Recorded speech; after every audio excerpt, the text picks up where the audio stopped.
pernah leluhur kita di Lampung pernah beragama Hindu. Kendati pun keturunannya sudah tidak lagi.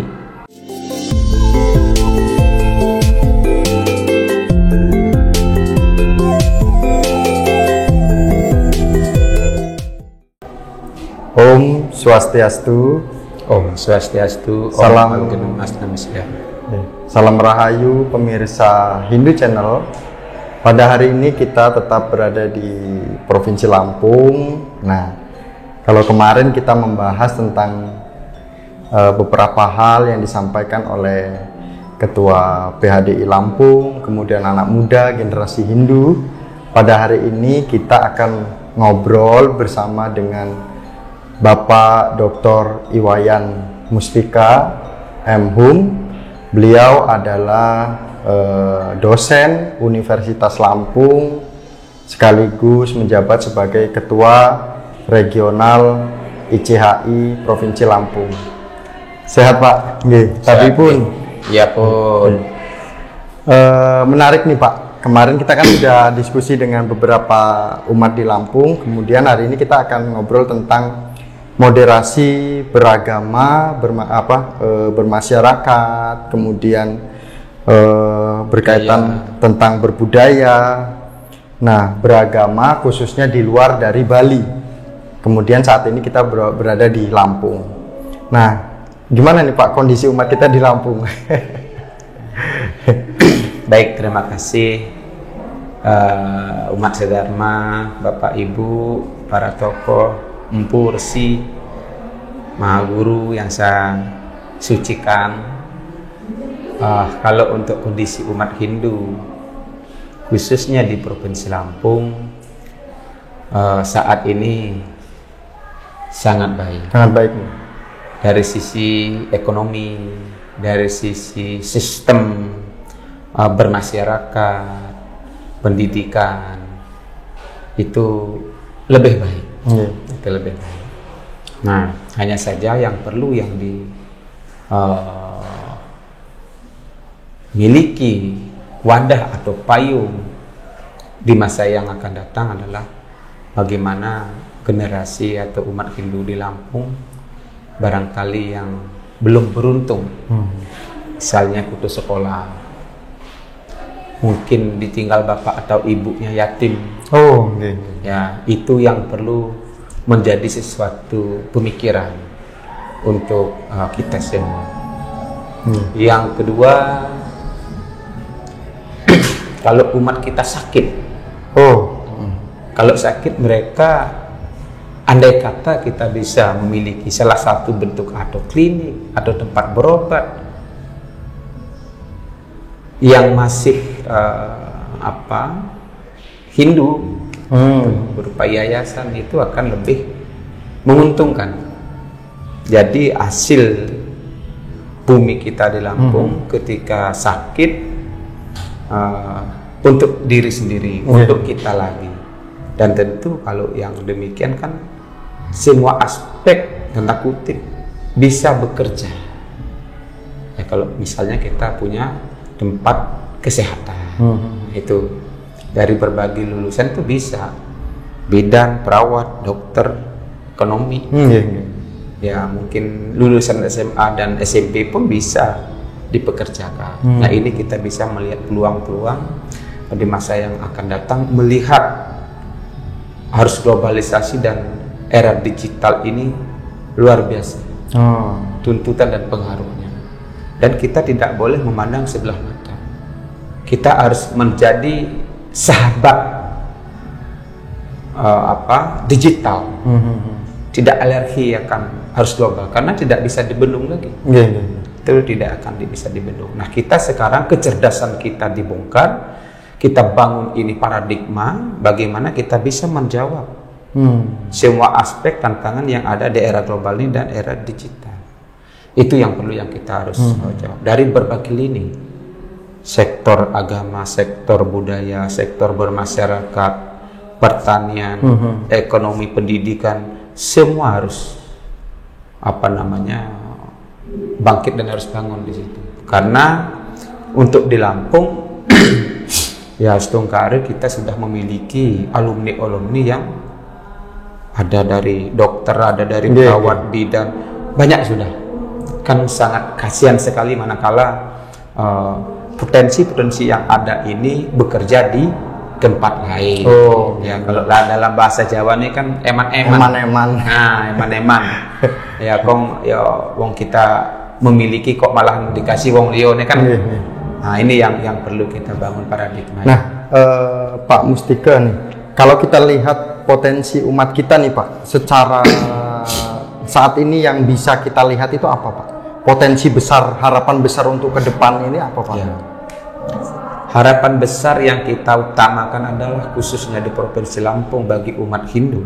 Sekali lagi, harapan besar orang Lampung suku Bali atau orang Lampung suku Jawa yang beragama Hindu.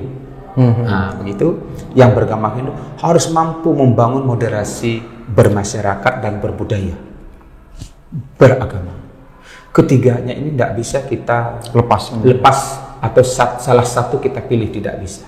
Agama itu bukan ada di dalam lingkungan di Lampung. Teritorialnya, keadaan alamnya, situasi dan kondisinya berbeda kita dengan di Bali. Kita berbeda, kita harus menyesuaikan. Karena di Lampung juga memiliki adat istiadat. Iya, di Lampung juga luar biasa adat istiadatnya. Bagaimana itu adat Lampung dengan tradisi kita yang di Bali, walaupun kita tetap di Lampung ini kita dalam praktiknya karena agama Hindu yang dibawa sebagian besar masyarakat Lampung asal Bali kan dibungkus oleh budaya Bali. Nah, inilah yang kita harus hidup berdampingan, menghormati, duduk bersama adat Lampung, adat Bali, tapi ada akulturasi. Nah, misalnya kalau Bapak ini kan contoh kan. Nah, kalau di Bali sampean pakai udang. Nah, saya ini pakai ikat namanya ya. Nah, ikat. Nah, banyak jenisnya ini kalau di Lampung, karena Lampung ini kan ada juga berbagai adat kan begitu yang memiliki ciri khas. Kan kita harus hormati. Dengan begitu rasa memiliki Lampung pun kita lebih besar gitu, ikut merasakan lebih besar gitu. Karena secara antropologi itu hidup bermasyarakat dengan lingkungan yang tidak seperti di Bali. Kita kan harus mampu menyesuaikan biar bisa hidup berdampingan, sehat, bahagia, kan itu tujuan kita. Tidak lagi kita berpikir masalah senggol, ya biar yang lain tidak merasa tersenggolkan. Ya, kita akomodir. Kita harus di Lampung ini guyup, ya harus guyup. Ais guru, Muslim, Kristen, Katolik, Hindu, Buddha, bahkan yang kejawen kepercayaan di Lampung juga ada dengan berbagai latar belakang dan aspek yang sangat berbeda. Nah, Hindu kan sangat bagus itu. Kita memiliki Satyam, Siwam, Sundara. Kalau itu sudah diterapkan dalam keseharian kita, dalam moderasi bermasyarakat dan berbudaya di Lampung, saya kira it's okay saja. Nah, tujuan kita kan hidup damai, tentram, bahagia. Itu kan tujuannya. Beragama Hindu yang aman, yang damai, bahagia dan sejahtera. Itu kan tujuannya. Itu yang harus kita mampu bangun kecerdasan untuk menerapkan moderasi beragama, berbudaya dan beradat istiadat di Lampung seperti apa. Itu kira-kira gambaran. Pak, saya juga dapat informasi bahwa Bapak ini sebagai dosen seni, gitu kan? Dosen seni, kemudian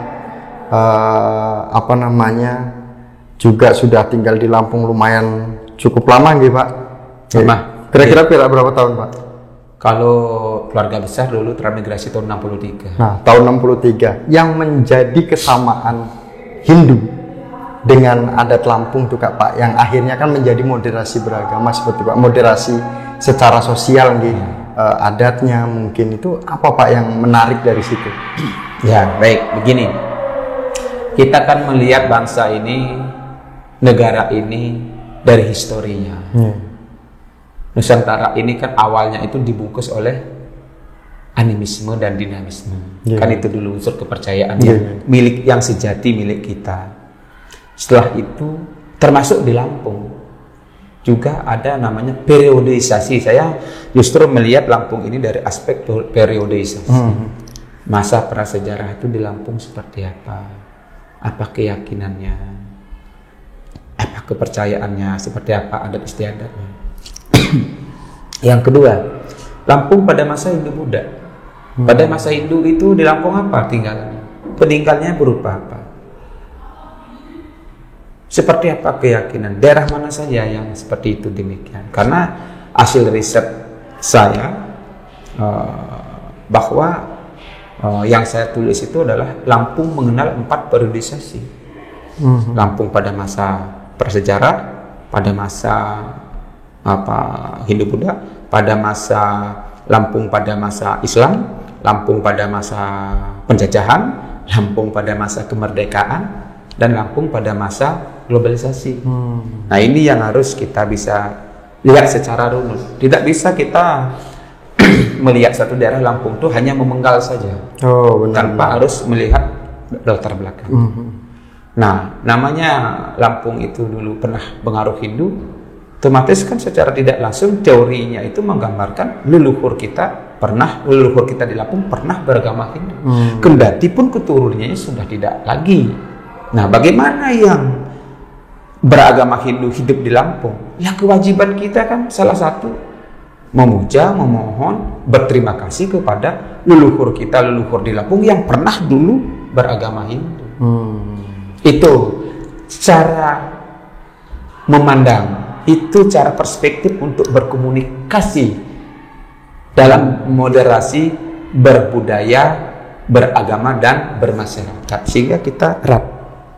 Nah, itu tidak terbantahkan, karena tentu kalau menulis itu kan harus ada referensi dasarnya untuk membangun sebuah paradigma itu bahwa Lampung itu leluhurnya itu pernah beragama Hindu. Nah, itu cara saya untuk mendekati. Kita butuh metode. Bagaimana metode yang kita miliki ini, moderasi ini bisa betul-betul mencapai sesuatu duduk berdampingan dengan berbagai agama, budaya, adat istiadat yang ada di Lampung. Kita butuh itu. Nah, kebetulan saya di Universitas Lampung mengajar di pasca sarjana. Program studi Magister Pendidikan Bahasa dan Kebudayaan Lampung. Nah, selama ini memang saya tesis dan disertasinya tentang Lampung, tentang seni pertunjukan dan kebudayaan Lampung. Sehingga beberapa tokoh-tokoh Lampung itu saya terbiasa berkomunikasi, diskusi, sharing berkaitan dengan adat budaya Lampung. Apa adatnya? Banyak adatnya, baik adat perkawinannya, adat Lampung ada sebatin, ada pepadu. Apa itu sebatin, apa itu pepadu, di mana saja wilayahnya, seperti apa karakterisasinya, banyak sekali. Seperti apa kehidupan kesehariannya, apa saja mata pencahariannya, seperti apa bentuk seni pertunjukannya. Kita lihat itu semua. Kalau itu cara kita moderasi, ya Astungkara mudah-mudahan tidak ada sesuatu yang kita khawatirkan untuk hidup di bumi Ruwajurai ini. Di bumi Ruwajurai ini. Apa nih Pak arti dari itu, ada definisi? Ya, Ruwajurai ini bagaimana kita di Lampung ini karena Lampung Pepadun dan Sebatin yang kita hidup ini bisa masuk di dalamnya, hidup damai tentram. Ya itu bahasa Lampung ini Pak, fase Pak. Ya, kalau bahasa Lampung mungkin ada kasih contohnya saya masih meraba terus terang aja, walaupun saya ada mengajar di kebudayaan Lampung kan begitu kan. Ya, lebih basic ke nari gitu Pak.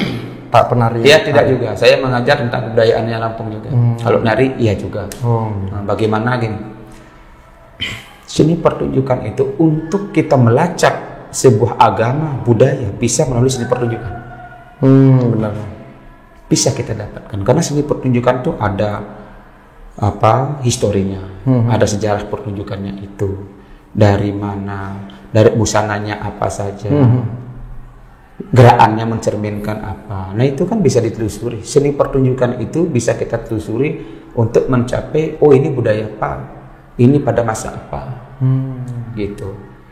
Makanya saya temukan ini karena di Lampung ini kan ada juga istilahnya Lampung yang ulun Lampung. Ulun Lampung. Ulun Lampung. Ulun Lampung itu ibaratnya sesuatu yang paling atas, yang paling dalam. Itu.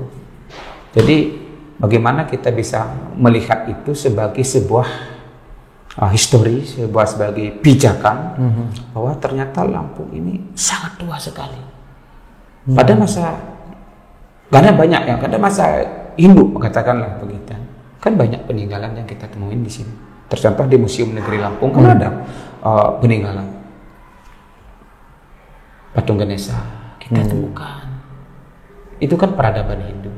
Tentu dalam peradaban itu tuh ada kesenian sebagai unsur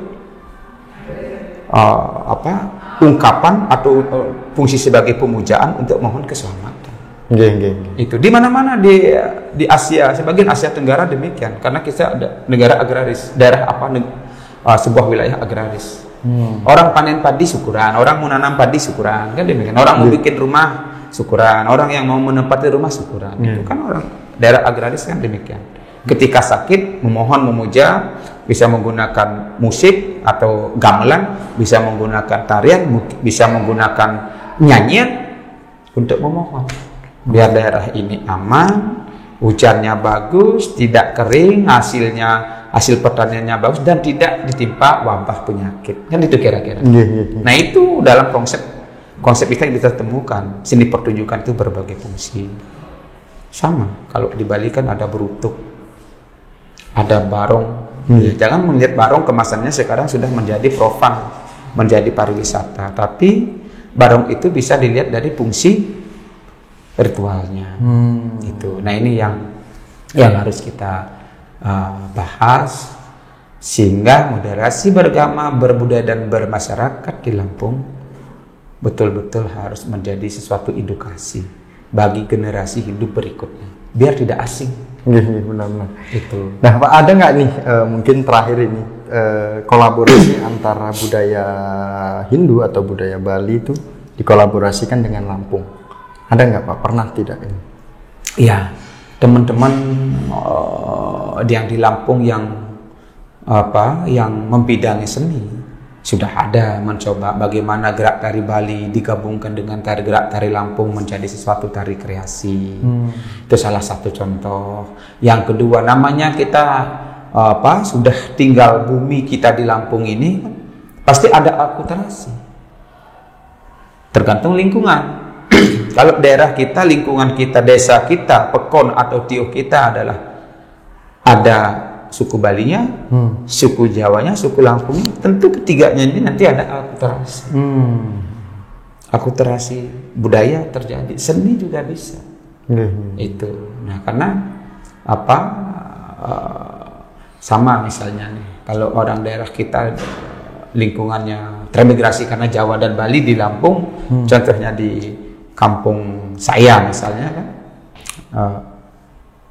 kadang-kadang kalau ada mantenan yang rewang kan orang Jawa. Ya kan? Benar. Iya.